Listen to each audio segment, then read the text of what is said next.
Jeff, what's one constitutional principle you wish more people understood? The separation of powers. What could go right? I'm Zachary Carabell, the founder of the Progress Network, joined as always by Emma Varvaloucas, the executive director of the Progress Network. And What Could Go Right is our weekly podcast, which you likely know because you are listening to it. It is when we discuss big topics of deep and profound and lasting import with deep and profound and lasting people. I mean, I guess no one is really a lasting person. We all live and die, but you get the general point. And we do try in this podcast to look at things from everybody says they're nonpartisan. That is actually not our shtick. Our shtick is to try to look at things from a more constructive angle in a world where dyspeptic, dystopian despair seems to be the coin of the realm, both in social media and in politics, and in whatever passes for the public square of debate, even though there's a lot going on and in any given moment that is more sober, serious, and thoughtful, more judicious. And I use the word judicious right now because we're going to have a conversation today about the judiciary and the Constitution. We have on an earlier podcast done an episode about the nature of the judicial branch and the degree to which, in the second season of The Trump Show, the role of the Supreme Court and the judiciary writ large has assumed a particularly prominent place as an adjudicator of multiple questions of executive authority, congressional oversight of it, and where that balance constitutionally ought to exist. But what is fascinating about the reality of the judicial branch and the Supreme Court in particular is how on point it often is and how non-ideological it often is. There are clearly exceptions to that. Not every justice falls into that matrix as neatly as perhaps they should. But what is startlingly and I think refreshingly positive about the judicial branch is the degree to which many and many and many justices at every level of the federal and also, of course, state judiciaries are really thinking in terms of the larger principles of law and the Constitution and the appropriate balance of powers, and not simply reacting from some sort of knee-jerk, moralistic, and or partisan perspective. So, who are we going to speak with today, Ms. Varvaloucas? Today, we are going to talk to Jeffrey Rosen. He is the president and CEO of the National Constitution Center, where he hosts We the People, which is a weekly podcast featuring constitutional debate. And for those who are unaware, the center is actually a hub for nonpartisan constitutional education and debate. So if you want to be a part of that, you can go over to their website and learn all that you can learn about the Constitution. He's also a professor of law at George Washington University Law School, a contributing editor at The Atlantic, and has written several books. He has a new book coming out soon called Pursuit of Liberty. And another one that you may have heard of that he has written is called Conversations with RBG, Justice Ruth Bader Ginsburg on Life, Love, Liberty, and the Law. So, are we ready for Jeffrey Rosen? We are indeed. Jeffrey Rosen, it's a pleasure having you on What Could Go Right. I'm looking forward to a wide-ranging discussion about the nature of the American government and our system and the Constitution. And maybe as a perfect, utter softball question, because most people will not know exactly what the National Constitution Center is, what it does, how it came to be. Please, if you would, give us a little primer about what it is and what your role is. The National Constitution Center is indeed the only institution in America chartered by Congress to increase awareness and understanding of the Constitution on a nonpartisan basis. It was founded by Congress during the bicentennial of the Constitution in 1987. And we bring together liberals and conservatives to explore areas of agreement and disagreement about all areas of the Constitution. It's located on Independence Mall in Philly, across from Independence Hall. If you haven't been there, come see it. It is the most inspiring constitutional view in America to gaze out on Independence Hall under the words of the First Amendment, which are 70 feet high and 50 tons of marble.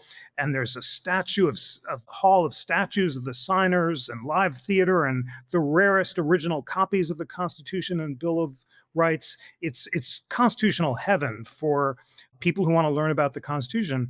But in addition to this incredible physical space in Philly, we're also an amazing online platform. We have an interactive Constitution that's gotten 90 million hits since we launched and is now among the most Googled constitutions in the world.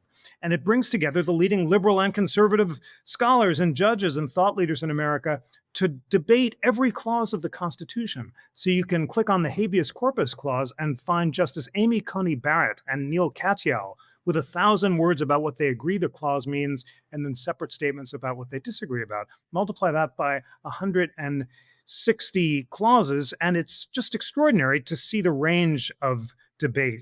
We have a Constitution 101 class for high school kids. This is also great for learners of all ages. We just launched a version with Khan Academy. It's all free, and you can learn about the essence of the Constitution free and online from the greatest law professors in America, liberal and conservative. I host this weekly podcast, We the People, which debates the constitutional issues in the news and throughout American history. And then we just have these programs and podcasts, both in Philly and around the country, that bring together great historians to debate the American idea. And for America 250, we're launching a civic toolkit that I'm so excited about, the incredible group we've convened. Danielle Allen on equality, the great Gordon Wood on government by consent, Robbie George on liberty, and more. Akil Amar is going to annotate the entire Declaration of Independence clause by clause, so you can see the historic antecedents of the list of grievances. And all this is going to be free and online as well, and we're going to take it across America. So it is just the most exciting, inspiring, and meaningful place for learning about the Constitution, and you got to check it out. What do you find the public appetite for that is like? I feel like the judiciary branch in particular is having a bit of a moment in the sun right now with the news cycle. But outside of the news cycle, I'm curious how many people are like, I really wish I could brush up on my constitutional principles. Absolutely. Our motto is bad for the country, good for constitutional debate. So it's definitely the case. The web traffic really hits the roof during moments of great national polarization. During the election of 2020, the numbers were something like 500,000 hits a day for the interactive Constitution. People Google stuff. A lot of it is news driven and search driven. The podcast numbers are excellent, about 100,000 listeners a month who are willing to geek out on these issues and take an hour to really hear the arguments on both sides. And most significantly at all, I just find it so moving to travel across America and see the hunger there is in all areas, red and blue, rural and urban, for deep learning about American history and the Constitution. I've been going around talking about my new book on the pursuit of happiness and the ancient moral philosophers who inspired the founders, and had one moment in Elkhart, Indiana, where a guy called Frank Martin convened 500 people in a local church, first to talk about the pursuit of happiness, and then to meet for another 12 weeks and take our Constitution 101 class. And then I zoomed in at the end. These are adult learners, all over 50, and just real lifelong learners and willing to go deep about American history and the Constitution. So I know these are polarized times. People are so divided about politics, but I can attest that there is a deep hunger and desire to learn at all ages, and it makes me optimistic about the future of the American idea. So are you finding in the past months of 2025 where that polarization seems, if it was even possible to seem more acute than it was, it seems more acute than it was. Are you finding that there is commensurate more hunger for actually looking at what does the Constitution say about balance of power, separation of powers, the judiciary? Absolutely. And of course, we're engaged in a serious debate in this country about what the Constitution means. There are some that the rise of presidential power in particular has created the equivalent of the American Caesar, who the founders feared. I have a new book that's about to come out, The Pursuit of Liberty: How Hamilton versus Jefferson ignited the lasting battle over power in America. And it begins with a dinner party where Hamilton and Jefferson are sitting around. Jefferson says the greatest men in the world are John Locke, Francis Bacon, and Isaac Newton. And Hamilton pauses and says the greatest man in the world was Julius Caesar. And this convinces Jefferson that Hamilton wants to create a monarchy bent on corruption. And he founds the entire Democratic Republican Party in opposition to the perceived Caesarism of Hamilton. But in fact, It was misinformation. Both Hamilton and Jefferson are devoted to preventing an American Caesar. They fear that they found one in Aaron Burr. And the whole Constitution is designed to prevent the president from amassing so much power that he is the equivalent of an elected despot. Now, it's too soon to tell whether or not our current presidents in general and President Trump in particular are indeed versions of the Caesar the founders feared, or whether President Trump is more like Andrew Jackson, a populist who's using executive authority to advance his particular vision of liberty. But people are understandably eager to debate that question. It makes learning about history all the more important to look at the precedents when we feared the consolidation of power before like this. And really, the only way productively to move forward is to debate and study these issues from a historical and constitutional perspective. And I think people of all perspectives are really eager to do that. And of course, as you know, Jeff, the imperial presidency, which is a phrase coined by Arthur Schlesinger decades ago, has nothing to do with Trump. I mean, there's been this concern really with the New Deal, but particularly after World War II, that the executive branch has become more and more powerful relative to both the judiciary and the legislative branch. And there have been various claxons of alarm raised over the past decades that this is shifting the constitutional balance in a way that was not intended and yet continues. And some of that had to do with the Cold War and the kind of the war footing, standing army, the national security part of the presidency, and some of it had to do with the expansion of the administrative state. I wonder where you feel this is going. I mean, you just alluded to, we don't know yet whether this is a kind of Jacksonian populist moment that will fade or a structural shift. I think the question people really have, which you're really well placed to answer, is there a corrective mechanism within the Constitution that would sort of be an outer limit? Or is this really about what people in places and positions at any given moment delineate? Well, that's a great question. And you described very well the evolution of the modern presidency into that imperial presidency in a way that has raised questions about whether the founders' structure has been distorted beyond recognition. You began by asking me what people should know more about, and I said the separation of powers because that was the structural principle that the founders relied on to prevent an imperial presidency and a king from amassing all power and threatening the republic. Are there self-corrective mechanisms to make the separation of powers robust? No, they're not. Each branch has to assert its own authority. And in addition to the swelling of presidential authority ever since the beginning of the 20th century, many date the crucial election back to 1912 when both Theodore Roosevelt and Woodrow Wilson embraced a vision of the president as a steward of popular will. Only William Howard Taft, my unsung hero, defends the founders' vision of the kind of chief magistrate who's administering the law but not embodying popular will. But ever since 1912, we've had this increasingly populist presidency amplified by technology, in particular social media, and by party polarization.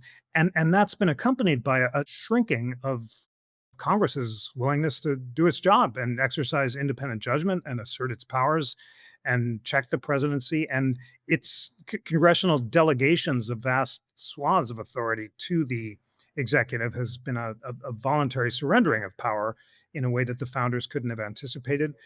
The judiciary has become far more robust than either Hamilton or Jefferson anticipated, but it's embracing recently a vision of so-called executive or the unitary executive theory, which, although it's attributed to Hamilton, is arguably being asserted in a way that Hamilton himself would have recoiled from. So those two factors have combined to support broad assertions of presidential authority in a way that's not self-correcting.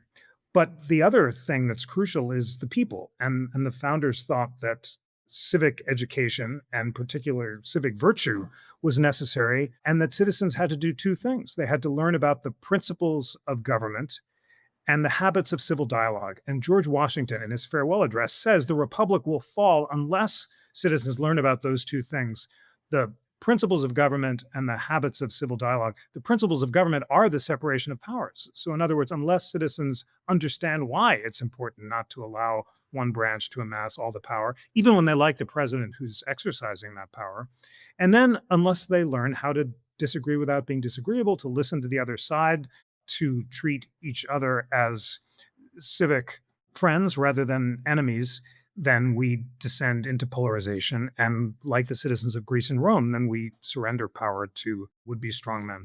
So that was the lessons of history. And unless ultimately citizens insist on keeping the republic, then it will fall. Jeff, you mentioned before that you're essentially leading by example, right? Vis-a-vis the habits of civic dialogue on the podcast, where you have people come on and you debate both sides.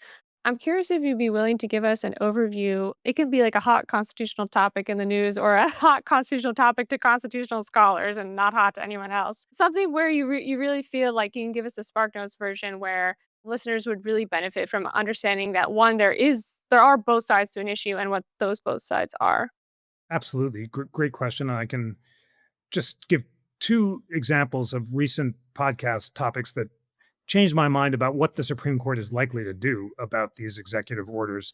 We did the tariffs recently, and it was very striking that both the conservative and the liberal guest, the conservative was Steve Calabresi, the founder of the Federalist Society, and the liberal guest was a leading administrative law scholar from NYU.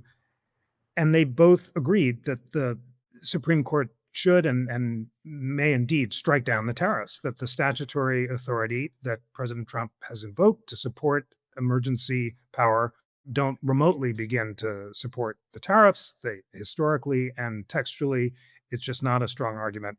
And they both thought that eventually the tariffs will fall.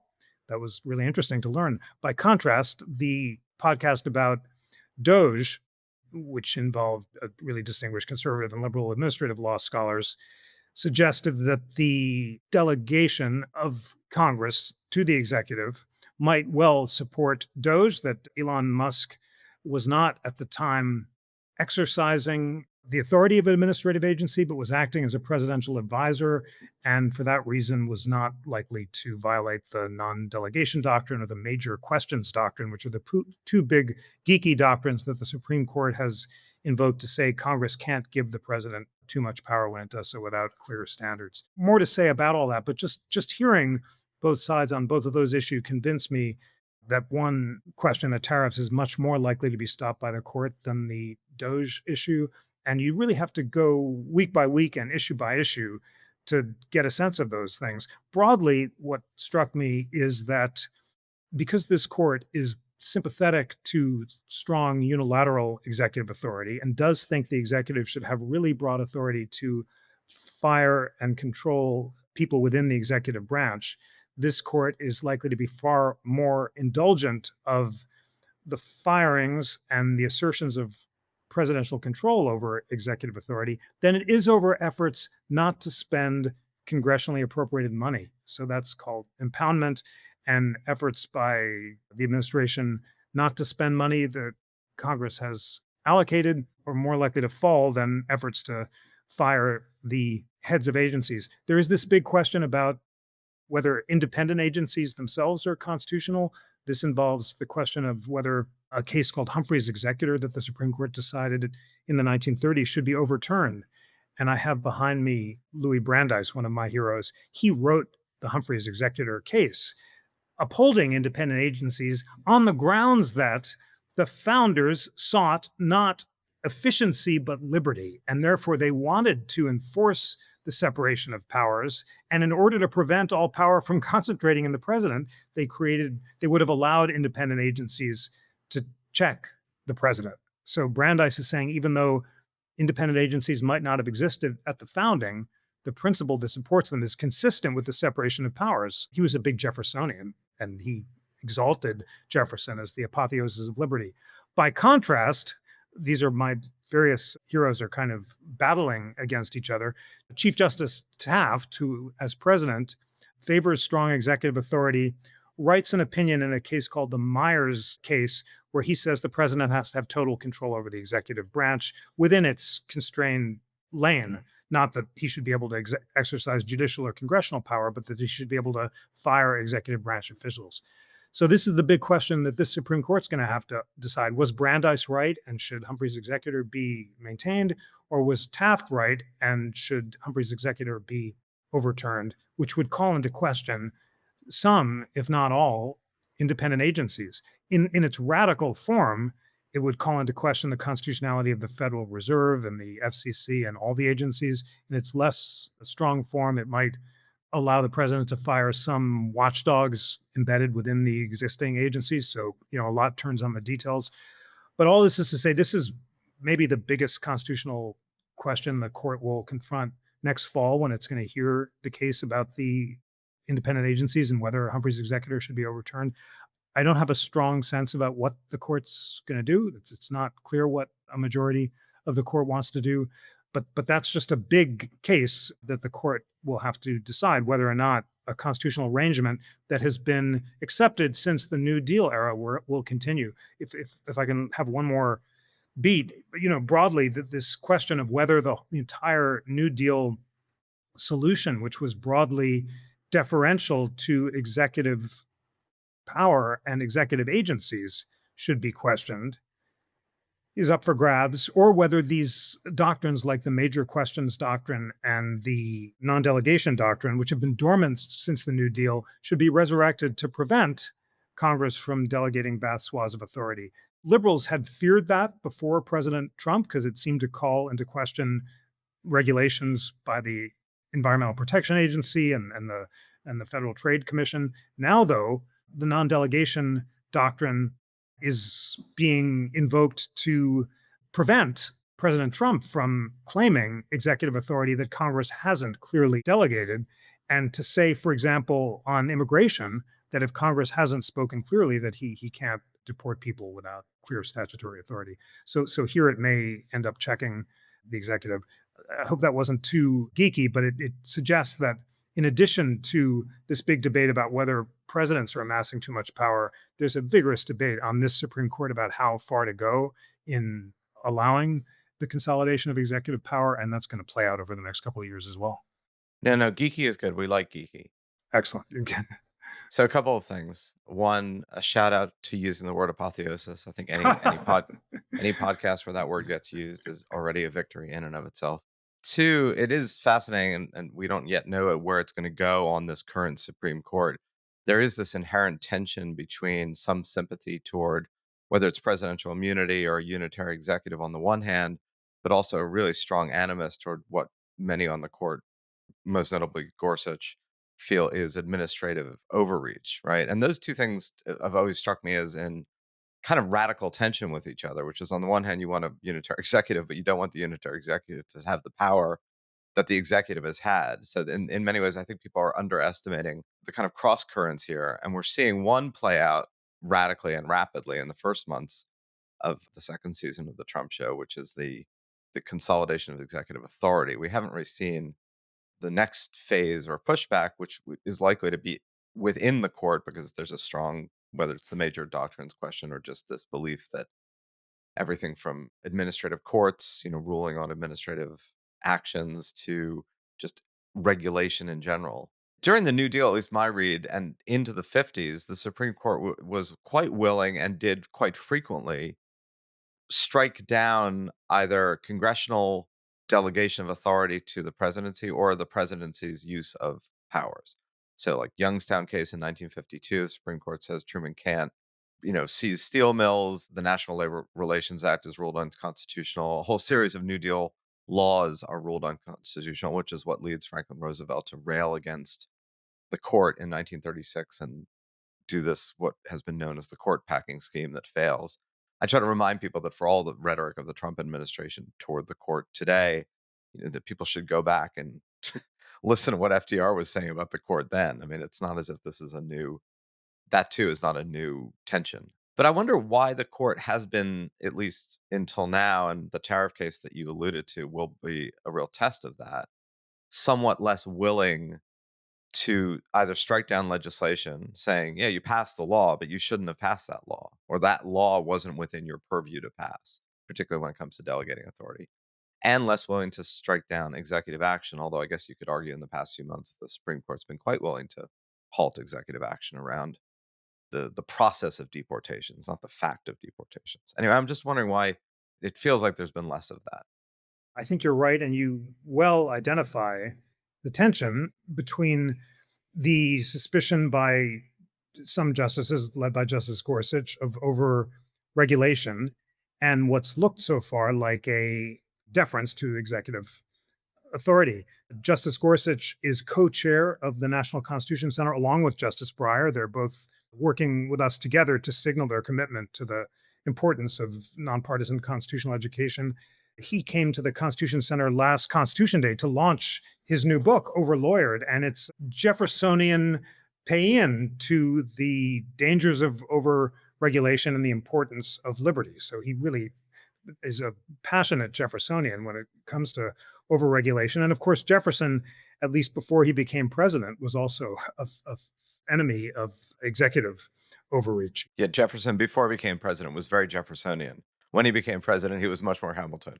He completely so. That's the beauty. Henry Adams' wonderful history of the U.S. during the Jefferson administration just sputters with admiration at Jefferson's total flip-flop for embracing the Hamiltonian principles he'd rejected in buying Louisiana and doubling the size of the U.S. and passing the embargo. And he just thinks it's great that Jefferson has seen the Hamiltonian light. But you're right that the court hasn't yet confronted that tension, but it will. It may partly just be the cases that it's taken so far.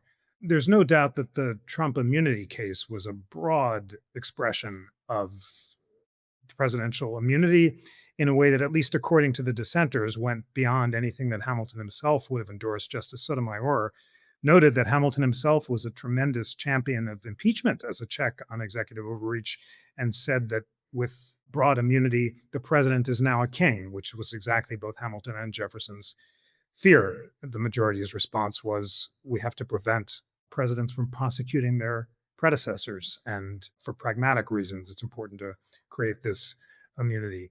But the rubber will hit the road in questions like the tariffs in particular, which is why both of our guests, the liberals and the conservatives, thought it would be for something like that the non-delegation doctrine really might kick in, and the conservatives on the court would rein in executive authority on that ground.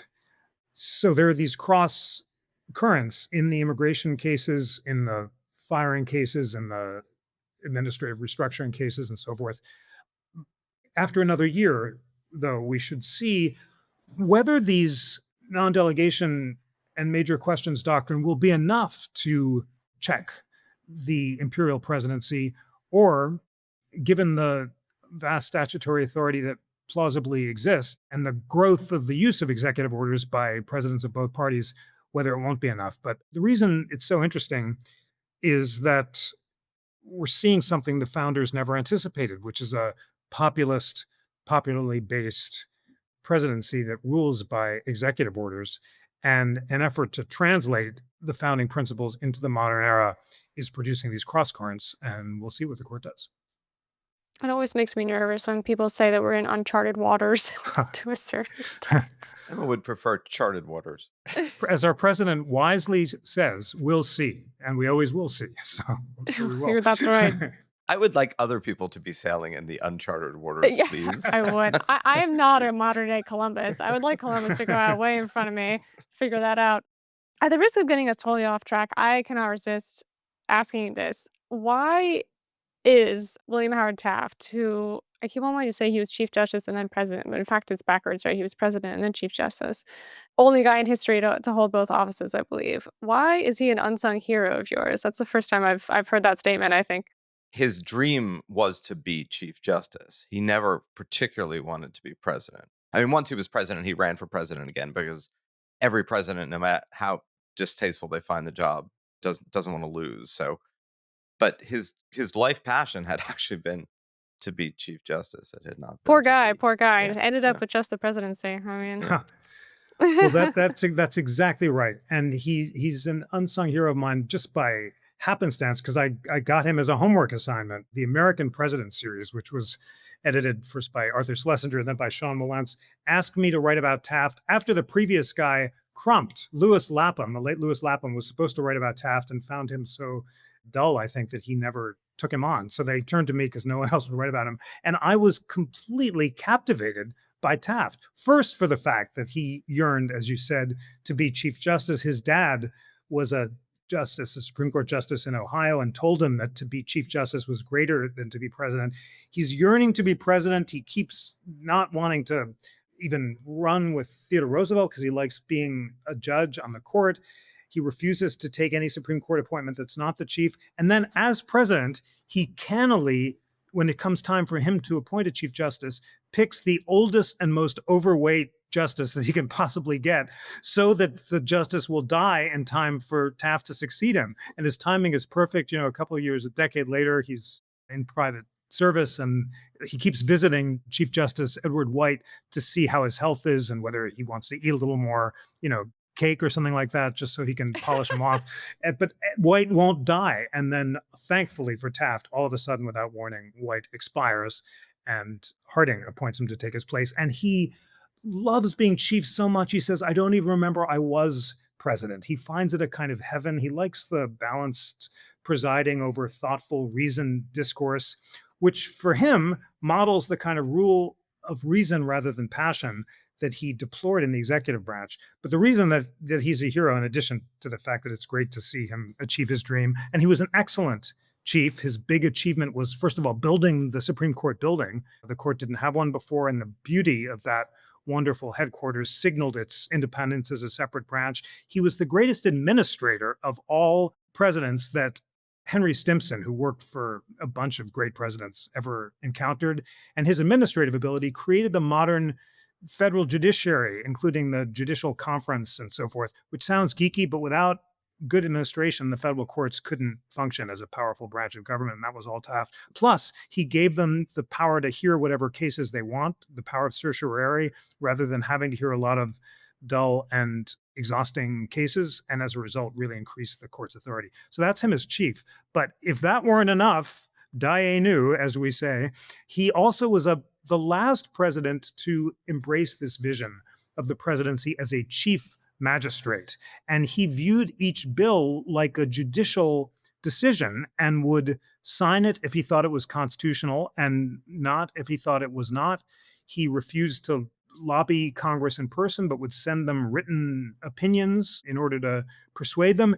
And he reluctantly agrees to run for re-election when Theodore Roosevelt challenges him in 1912 because he believes that Roosevelt is a populist demagogue who's threatening the judiciary and the rule of law. And when Teddy Roosevelt starts attacking individual justices by name, much as we're seeing today, and calling for their impeachment, Taft really feels like this is the demagogues who the founders feared. And he says the most important question in the election is the independence of the judiciary and the rule of law. And that's why he runs. He loses, of course, but he's the last. If you don't like the imperial presidency or the populist presidency or the proto-Caesar-like presidency of today, then the last model of the founders' presidency that you can find is the unsung hero, William Howard Taft.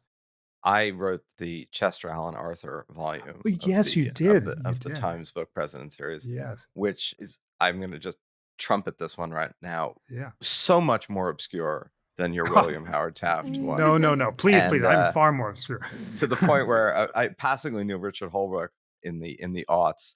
And he found it so amusing that I had written this book that all he would do when he would introduce me to other people is he would say, I want to introduce you to the world's leading expert on Chester Alan Arthur, which I think at the time might have been true. There's actually been a few books since then. So the volume is great. What did you come out appreciating most about Chester Alan Arthur? That he was a decent man in an indecent time. And kind of like Taft, he never wanted to be president. He was really kind of thrust into the role. I think I ended the book with cribbing a line from Shakespeare, from Malvolio, saying that some men are neither born great nor achieve greatness, nor have greatness thrust upon them.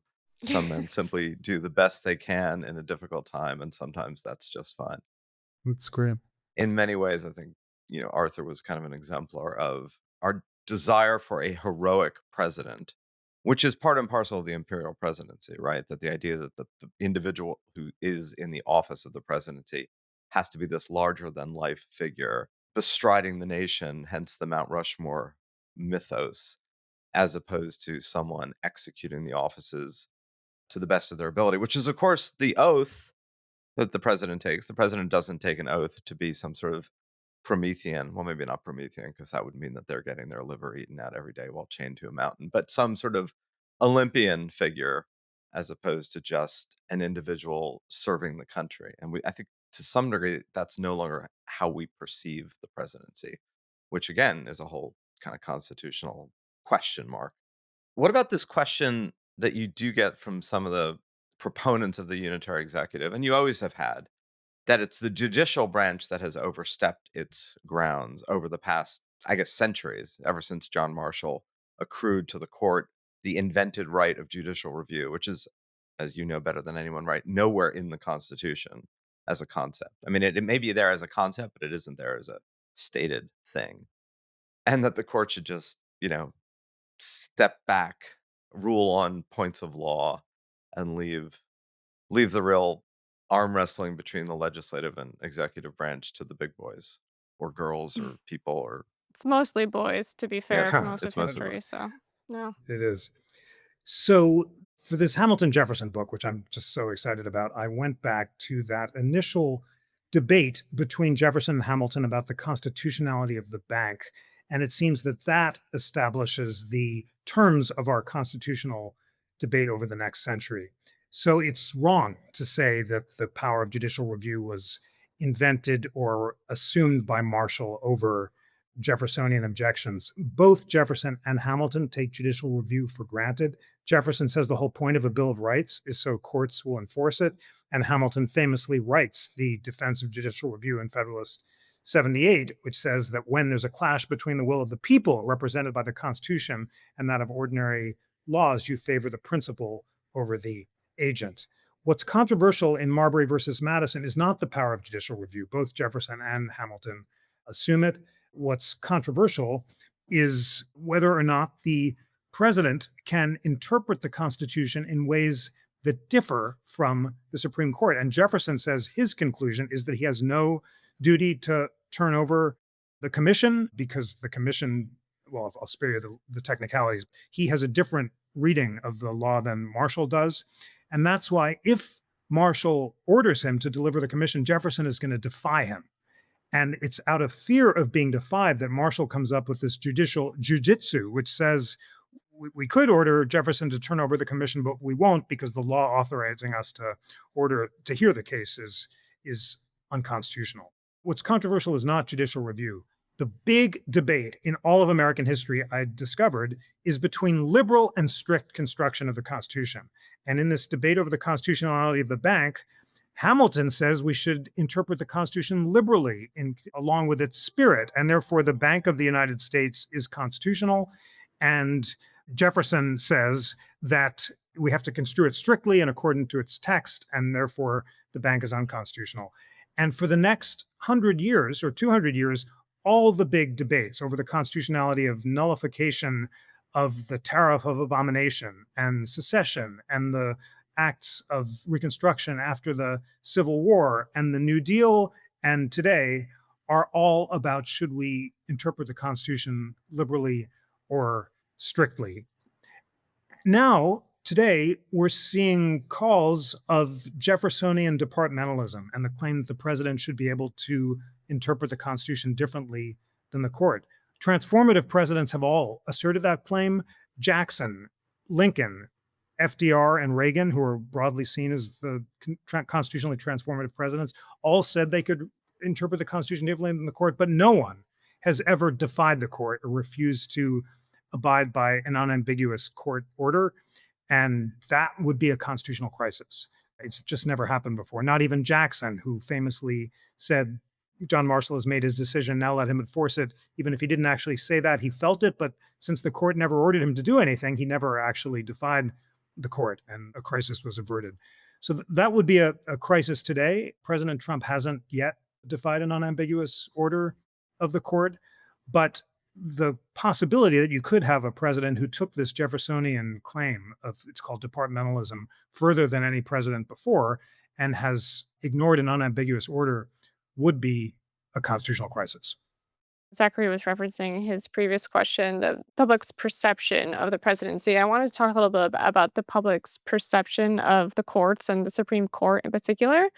I was thinking as you were talking about Taft, like on the one hand, maybe it's just a nostalgia effect, but there's something so sweet sounding about like I'm yearning to be Chief Justice, and it just kind of like felt like it was harkening back to a purer time, aside from the machinations of death by cake, I suppose. But that also goes to show that it was, the courts even then were still muddled by politics, and now we have a court where the American public seems to have very low trust in it. There is this overall perception that it has been completely muddled by politics. So I was wondering if you could place the public's perception of the courts in historical context for us as well. I don't have the polls before me, but there's no question that trust in all institutions been declining. The court had been ahead of the other branches. I think it still is overall ever since Bush v. Gore.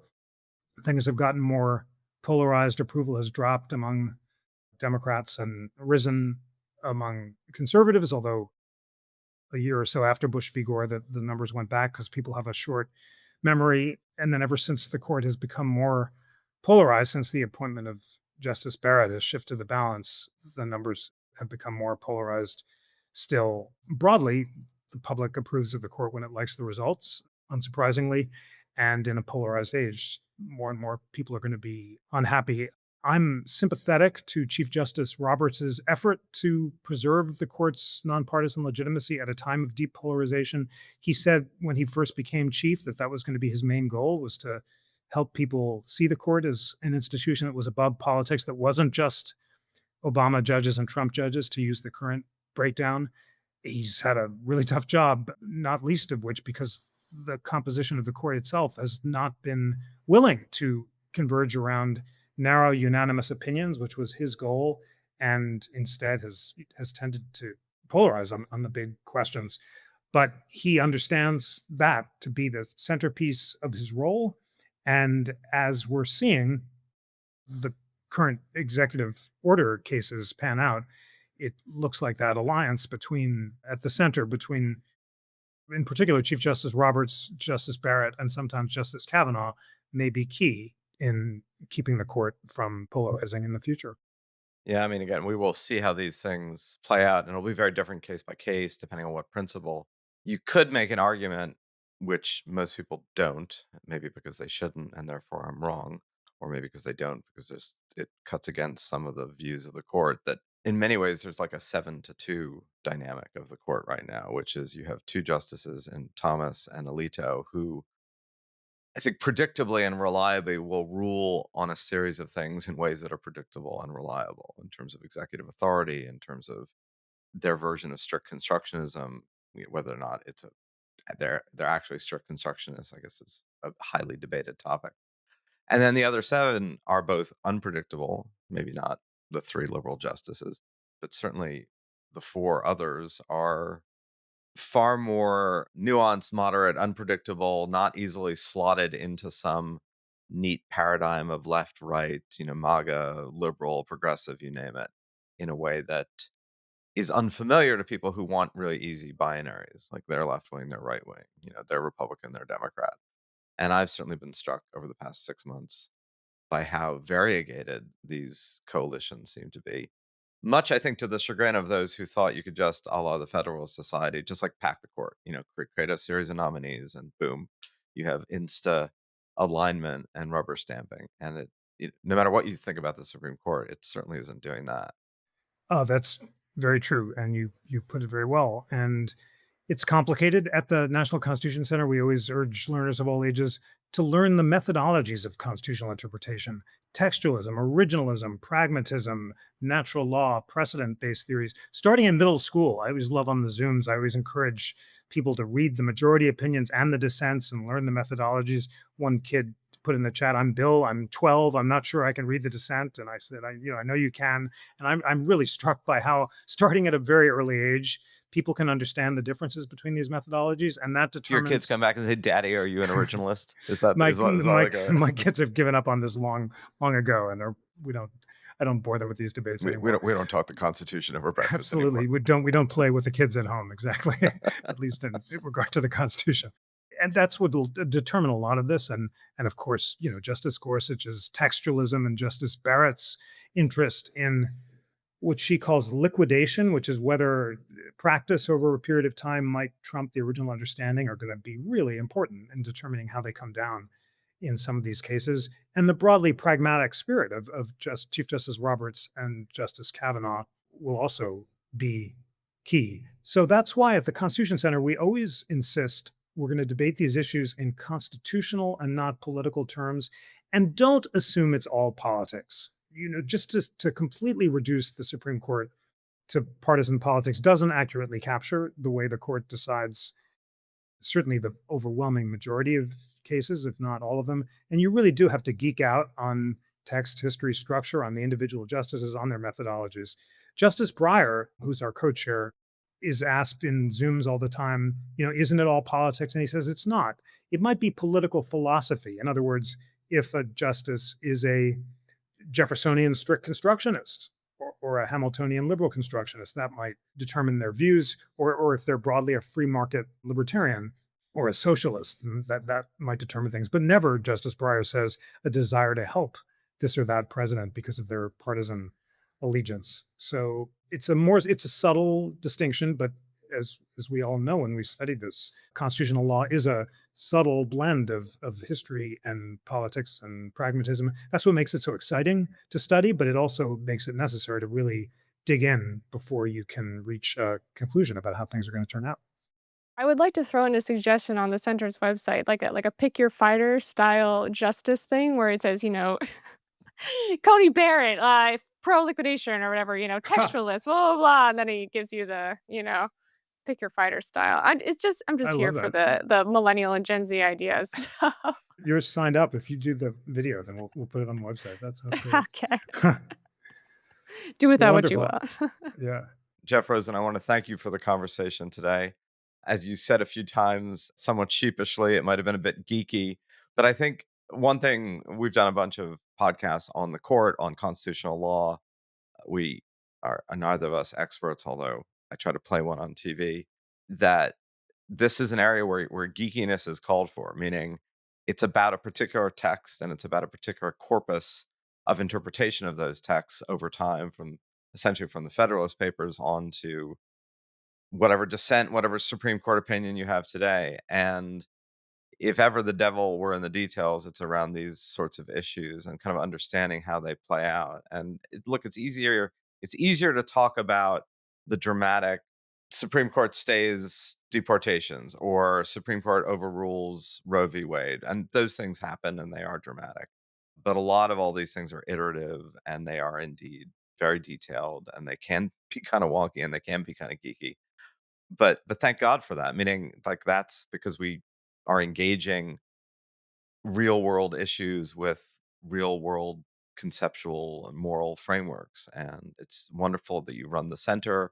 It is currently an example of what government can do well, or at least engender constructively for society. And it's great that so many people are going to the website, as you said, visiting the center, kind of engaging in our own history. And you've been an extraordinary steward and shepherd of that. And we look forward to your next book. And I so wish I had been at the Hamilton Jefferson dinner party, but I guess that's in lieu of that. I guess we can read your book. That would be great. Thank you for a wonderful conversation. Thanks so much, Jeff. Thanks. So I'm very appreciative that both of our guests that we've had on recently to talk about the judiciary, the Supreme Court, have ended or emphasized that the court is not all politics. I was catching up, as one does, specifically for this podcast. I don't do this for fun. I think you might, Zachary. But I was catching up on the cases that aren't on the Supreme Court's emergency docket, just on their normal docket for the term. And I was really surprised to see, the New York Times, along with just a summary of the case and what's being decided, publishes polls about where the public stands on these issues. And I think I want to say there are 9 cases altogether. Out of the 9, I think there are 4 where actually Democrats, Republicans, and independents are all in agreement about what they believe the decision should be. So that doesn't mean that that's what will happen, but there was more agreement on these issues than I was expecting. I was actually kind of expecting all of them to be divisive across the board. Yeah, no, I think that's a really good point. Just defensively for a moment, it's true I may enjoy this, but to employ a moment of like Gen Z millennial speak, don't harsh my mellow if I'm gonna get into this whole, Don't you harsh know, your thing vibe. vibe. And also, isn't also harsh my mellow? It's just harsh your vibe. Come on, I it's think both. Marshmallow is like from the 70s. I don't But remember I'm not harsh my trying to mellow call you now. out here. I'm I trying do to not call you remember in, harsh my not mellow. call you All right, out. how about don't geek shame me, which I know is a stealing from another popular phrase, but I'll just use that one and you'll get my idea. But cake shaming you is kind of fun though. Okay, well, I mean that's there is that. I guess we'll decide whether we do another Supreme Court episode depending on what happens over the next months. I mean, I guess we will know some of it by June. The courts tend to do their announcements at the end of June, so we'll know some of this soon. But obviously, these are not going to be the end of the discussion. I think a lot of this is going to play out more over the next 2 years. And as we talked about with Jeff during the episode, there is a lot of uncertainty about how much of what looks to be an unstoppable momentum of the second season of the Trump show to accrue more executive authority, whether or not that actually will be lasting, permanent, whether we'll run out of steam.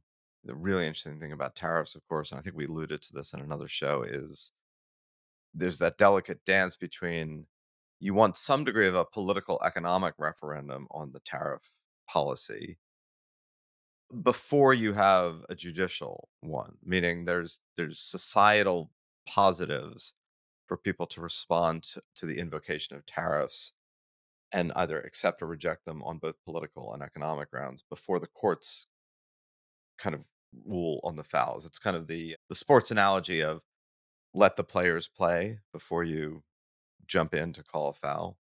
Because if you were to rule the tariffs unconstitutional, not the tariffs, but the use of presidential authority for broad scale tariffs under existing statutes, before there was some degree of public debate, you could always, I mean, the danger of that is always that people then go, the will of the people, either legislatively or through the executive branch, is being thwarted by unelected judges. Yeah, I mean, there's a whole debate around nationwide injunctions as well, right? I mean, I don't really buy the arguments about what would replace them, but I understand the arguments for why one judge in one circuit somewhere shouldn't be able to stop policy coming from the executive branch. I mean, as long as that policy is valid. But anyway, Yeah, I mean, that's another case, of course, where everybody supports national injunctions when they support the injunction. right. What Jeff was saying about the Supreme Court, right? You support it when it does stuff that you want it to do. You don't support it. No one really argues things on principles like from the general public, generally speaking. But I mean, on tariffs specifically, I do think there has been.